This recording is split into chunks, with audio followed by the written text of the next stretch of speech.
Comrade Mapillion, ninjani comrade? Nice, Siyaphila. Vele ngikubiza ngale gama lakho thina silijwayele. Yes. Lokugijima emzabalazweni. Yes. Siyaphila comrade. Hayi siyaphila mani futhi. Siyaphila ngihleli no comrade la uVos Mabuza, Vosmuzi Mabuza. Thina simazi ngoMapillion ke emzabalazweni. Comrade sinawe ku MK Mangapho since 2024 nje mayisungulwa 23 empeleni ngoDisemba mayisungulwa nje. Yes, thina la eMkhondo singasho sithi ungomunye wabantu MK esiyaze ngawe thina njengami nje ngomunye wayexoxa nawe kakhulu uma kusungula MK ubuza izinto ezifana nokuregister and everything. So nje sibe nawe kakhulu kuze kube manje mhlambe nje kukhona mhlambe ongakusho okuthile ngokuba kwakho ku MK since uyijoinile kuze kube manje ukuthi bekunjani ukuba kwakho kuze kube manje. Msakazi engingakusho nje ukuthi hayi from 2023 17 December ngaqala ukuba member ye-MK 2023 17 December and ngaqala nga-recruiter mawukhumbula kahle ngalekhathi lezo kwakuvaliwe ngisho igolo ama-office amaningi avaliwe kodwa ngakhona ukuhamba ngenza ama-form awu 10,000 for abantu ukuthi ngiqale ukurecruiter. Yes, mina nje ama-member ami okuqala aba-recruiter yimi ngoba igenge yayiseyamoni park emakhawashi nge-17 December i-MK bilontsho ngayizolo they join i-MK party nge-17 December baba ngama-members. Yabona. Yes, angiqalanga mina 2024 khona abafuthi abaqala 2024 mina ngiqala nge-17 December ukuba imember yomkhonto wesizwe with the help of comrade Babnabo because beyakhona mayilontsha futhi bathi bakhona sowethu wakhuluma nami after bayilauncha ama-form nje ngasendela nguye. Okay. Ukuthi qala usebenze lapha ekhaya. Qala usebenze lapha ekhaya kusende kusasavukwa usebenze sesinomkhonto wesizwe nenhlangano because mina kimi ucomrade aphinde abobhuti wami uyabonga wasekhaya. Yes. Okay.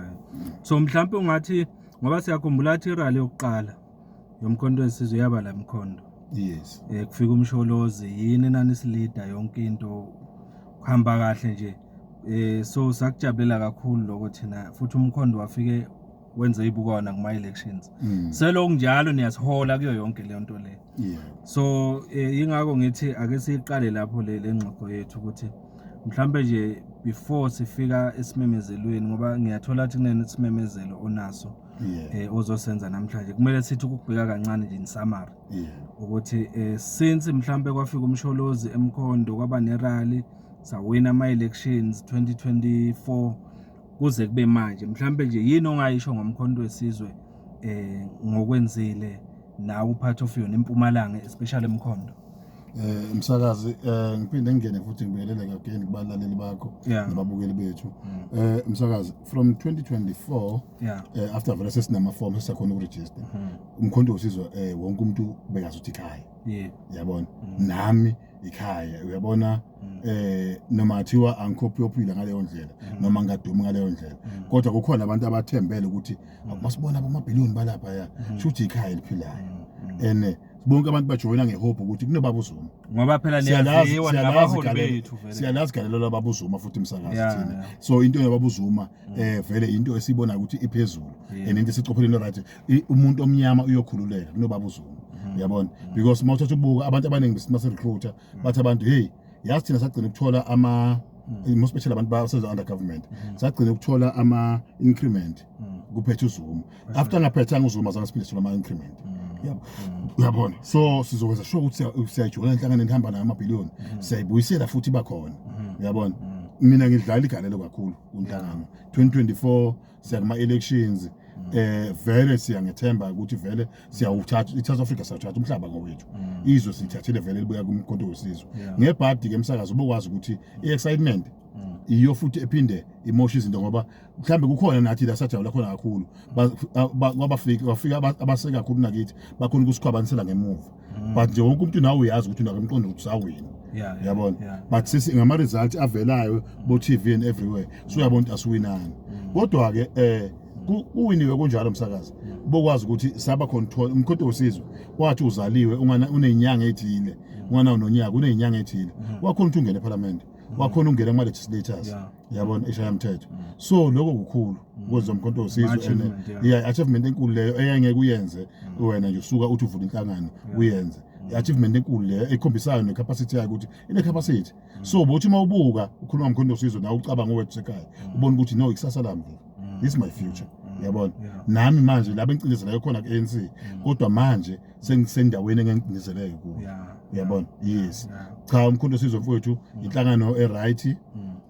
yaba right isungulwa yaba right yahamba kahle yabona akukho ngakubona okubi okay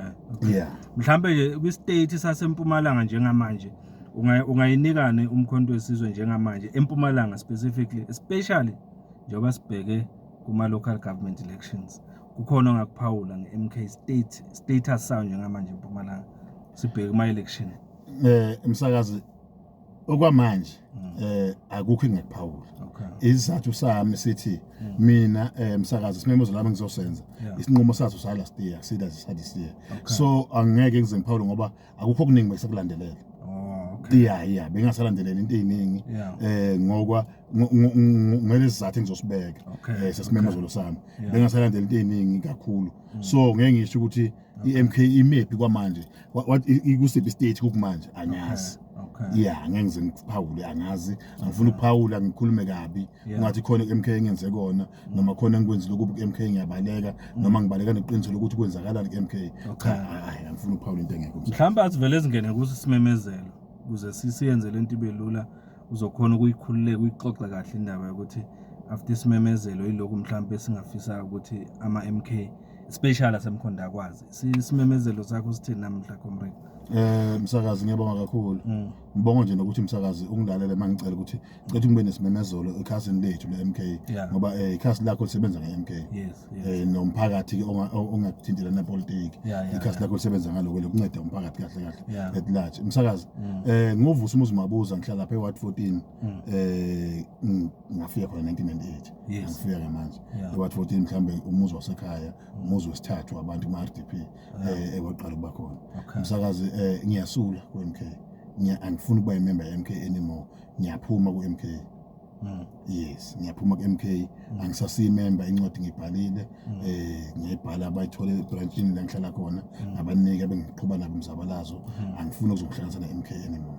okay yeah so isinqumo senze namhlanje noma vele bese usenze last year isinqumo ngasithatha last year before sekuma by election but incwadi kodwa ngenze this year yes ukusho nje umkhondo njengamanje ama leaders ewadini lakho branchini lakho sebayazi ngesinqumo sebayazi msakazi nokuthi ngize ngicele lokuthi size mhlambe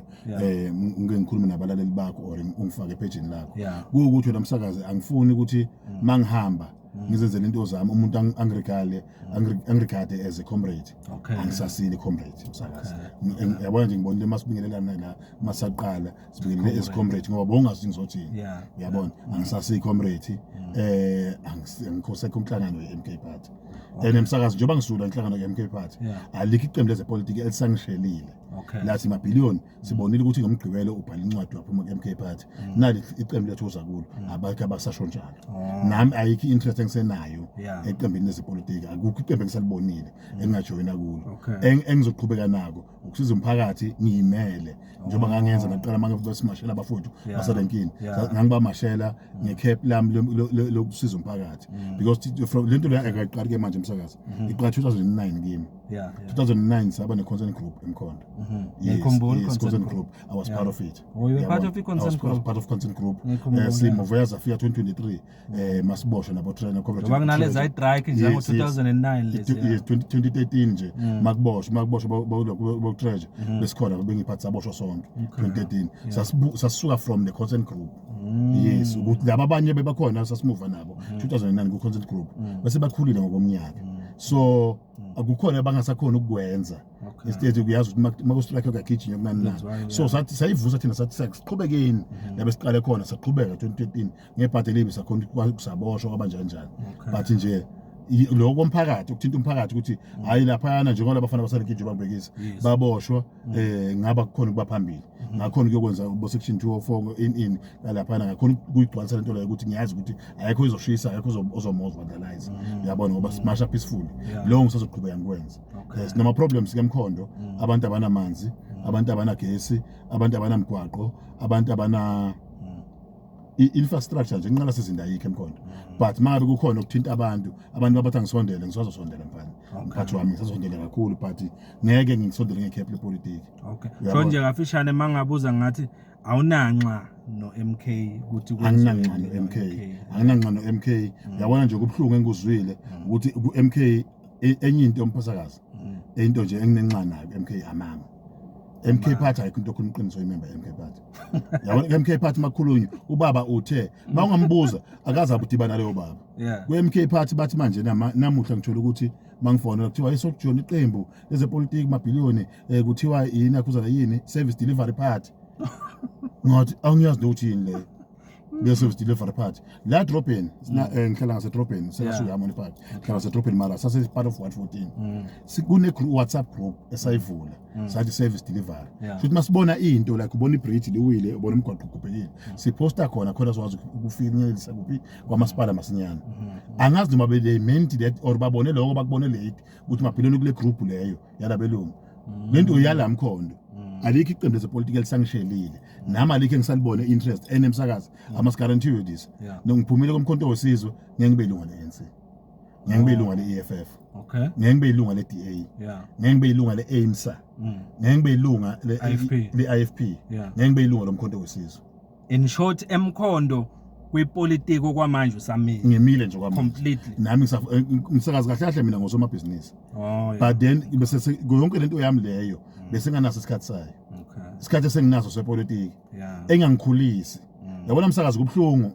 angingakhulumi lento ngigegisa yabona thina nje bosomabhizinisi masijoyina ipolitiki sisuke sibhekile ukuthi vele obvious sesizokhona ukuphila business wise yabona umsakazi umkhonto wesizwe uvote 2024 ne bekasema local elections bengama national yes but umsakazi sina ama member parliament thina yes anama portfolios sina ama member legislature lapho Mpumalanga anama portfolios thina bathi soma business ebesigijima nomkhonto wesizwe what are we benefiting ikuphi sikutholile nje manje ahambile oyedwa lapho kuma portfolio wathi hayi mabhiliyoni ngiyamazi usizile emkhondo ngalo kunangalo ake mhlambe simbize kuzocaterwa la akukho kwafika kithi kunjalo umsakazi so in short uluza ihope kancane kwipolitiki kancane ngiyayilose ihope politiki it's better ngifocus ku business lami nento efaka umphakathi ngiyayiluza nje ipolitiki kancane msakazi hayi na kancane kakhulu because ukuphuma kwam ANC ngaphuma vele ngiluze le hope but sathi masifoma independent siyi-White 14 ngoba msakazi kwaba ne group yayikhona it was not a political party ku independent sayifoma le White 14 yasuka eWhite 14 umsuka wayo use-White 14 kwaba ukuthi ke sekukhona onxiwa nkulu abafike bayithatha kithi bayenza abayi-political party wasibona singasekho khona sesihleli ufika nje umkhonto wesizwe asabhilongi ndawo njengami sengidlalela ngisabhilongi ndawo yabona hayi ukuthi bebangekho abangibiza inhlangano ethile mara ngisabhilongi ndawo ngoba ngeke ngiphinde ngeke uhlanze msakazi bese uyadla futhi ngicabanga ukuthi ukugula ngaba more kunalokugula onako yabona so uhlanze lophinde wadla yabona msakazi kubhlungu ukuthi umkhondo ngiyacabanga ukuthi walandela konke okunye kubhlungu ukuthi umkhondo wavota ungidlula onke ama-sub-region empumalanga umkhondo wavota i-MK ungidlula onke ama-sub-region asempumalanga yes mara akekho noyi-one orepresenta umkhondo e-legislator ayikho noyi-one orepresenta umkhondo eparliament oyi-MPL so yonke lento lento eyenzakalayo umsakazi kusho ukuthi basasibuyisela emuva kulo mqondo we-ANC ukuthi lento ihamba nge-Snell Spruit ihamba nge-KZN yabona yabona ku-MK sinama-comrade namanje a-prominent athi asiphethe besinama-comrade ngoba ngisasimember ngathi sinama angisasimember kunama-comrade a-prominent manje athiwa asiphethe sithi masekuma-2024 elections bewongekho bewusenhlanganweni ethile mara abuye abona ukuthi umkhonto wesizwe uyaqhubeka phambili abuye azojoyina umkhonto wesizwe wathathwa wona wabekwa wona phambili what about umkhondo mina ngiwasemkhondo msakazi into engizisubhlungu kakhulu ukuthi kubhlungu ukubuzwa ngento ukuthi manje ni-MK nithini nithi senza njani uzophendula uthini ngoba awazi into ekhulunywa leParliament uzophendula uthini yabona msakazi kubhlungu ukukhuluma amanga osemkhondo njengoba sisengisemkhondo manje ozokutshela ukuthi manje na manje MK izokwenza ukuthi abantu abayekile ukukhuluma amanga akukho ozokwenza ukuthi ngoba asazi sihleli la sasehlathini njengoba sila yabona sasehlathini njengoba sila yabona msakazi ipolitiki engikwaziyo ngayo mina ngayiqala manje ipolitiki ngiqala 2007 ipolitiki. I've served as a branch secretary of the Youth League in Harmony Park, Ward 14 under ANC. I've served as a chairperson. I've served as a secretary general Ward 14 ngisevile yabona ipolitiki should nginayo le picture yepolitiki yabona mara yabona msakazi mawufika kumkhonto osizo besibheka ukuthi sizokhula angikhulanga msakazi mangabe ujoin ipolitiki ubheke ukuthi ngiyakhula ngewealth umnotho wami uzokhula ngoba ngizobe ngisocialize more than what I'm socializing now ngizobe sengimeet abantu more than what I'm meeting them now. Instead msakazi this thing is draining yabona emotionally physically is draining yabona angilekeleli yabona angilekeleli msakazi. That's why ngingafuni ukuthi ngizosabantu abhlungu ngoba kumkhonto osizo nami ngiyakholela ukuthi khona abawujoina ngoba babone amabhiliyoni yabona. So angifuni ukuba disappoint abangibona sengikwelinye iqembu sekishemela iqembu yiyo ngithi angeke ngijoine lutho okwamanje uzimele nje mhlawumbe kuzokuphela kudlula ama election ngajoine lutho uzimele nje wena ngimele nje mina nginake ibhizinisi lami nginake mina nomndeni wami ngoba okunye ngubaba ngusengubaba nginomuzi yabona so umndeni uyangidinga nawo akezwakala cha mina ngicanta uyibeka kahle ngoba mhlawumbe omunye abengathi ngabe sebamenzene eMK bakithi akekho ngenzile msakazi yiko lesinqumo ngithathele manje ngingasuka idweshu zokuthi sengibani ofuna ukuba ostand kuba ikhansela ngibani ongafuna ukustand kuba ikhansela sekuyaxatshana yiyo ngisithatha manje kusenesikhathi abantu bazohola isikhathi basebenze benze izinto zabo kahle banesikhathi mara ngingeke eduze kwabo bangangibale ndawo kungabi khona ozocela iswidi kimi kungabi khona ozocela ini kimi yabona Shothe ngiyozothi hayi mhlawumbe akekho happy ngokuthi abawinanga ama by elections eWard 14 akuseko lokho cha msakazi mina ngihappy okwenzeke eWard 14 ngihappy mina ngiyagaranta namanje eWard 14 ama by elections awawina thina ukhumbula ukuthi azange silo siposte in abantu silande umuntu othi azovota eWard 14 thina sayenza fail into yethu so leyo iwin kithi sawina thina eWard 14 nedi kwaba nezinto ngoba ivele hlala khona ama-technical vele uyazi abakhokho basebenza kanjani but then nabo ngeke ngibasole angisole umuntu mara nje akusuka ukuthi ama-by-election azange siwawine sengiyayeka uba MK singojoyina ini cha angijoyini lutho ngiyimi nje ngivusa umuzi mabuza ngiyimele akezwakala comrade and into engiyithandayo ngawo ukuthi umuntu okhonayo ukuthi akuveze kubantu ukuthi ama decision uzenzela wena ngizenzela mina enemsakazi kufanele ngitshele neqiniso akekho osafike kimi oyinhlangano ethile wazi ukuthi ngicela uzosijoyina uyabona akekho msakazi angifunda ukuthi ukukhuluma amanga lamanga le propaganda yiyo iqoshana enhlanganweni lokuthi hayi njengoba phuma la sojoyina ini ngisaka join lutho msakazi and ngeke ngijoyine lutho ngiyacabanga kuyozophela ama elections ngiyimele nje ngiyimi. Then next year is when I can decide if I'm going to any political party. At the moment, no, I'm not going to anywhere. Ngiright nje nginje. Shothi nje lokuphetha namhlanje simemezelo osilethela ukuthi you are resigning. I'm resigning with immediate effect. From now on to your viewers and to our viewers, I'm no more a member of the MK party. Okay. Yes. Akezwakala comrade. Ngicabanga ukuthi nizwile ke bafethu uyikhulumele unfiltered nizwele. Comrade Mabhiliyoni mina ngisakubiza ngocomrade namhlanje ngoba kunzima ukuthi kwenze bathi dedeleke ngoba sesigijile sonke usazoyitshisa kahle lenkulumo akezwakala kuyazola comrade no nizwele ke bafethu comrade Mabhiliyoni umile kwezepolitiki uphumile ku-MK party is no longer a member of the MK party. That was the big announcement. Siyabonga kakhulu sesiyozwa ngani ukuthi nithini ngalokho. Thank you so much. Ngiyabonga sibonge msakazi. Yebo.